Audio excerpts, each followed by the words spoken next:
morning, sir. My name is Jennifer Lasatin. I'm 30 years old, single parent, and one child. I have one brother and one sister, and I am the eldest child in my family. I work as a domestic helper in Kuwait in 2 years.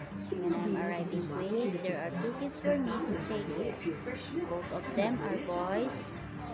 One is 6 months old and one is 2 years old. I need to make milk for both, clean bottle, change diaper and clothes, bathing, playing, carrying, make child for food for 2 years old, and we will play together. I can take care of babies, growing kids in Hong Kong.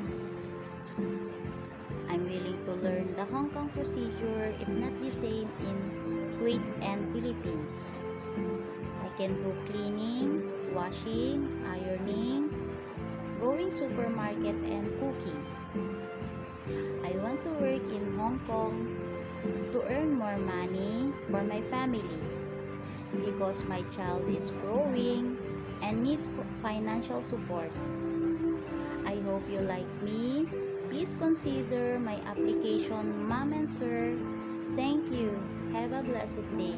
See you soon.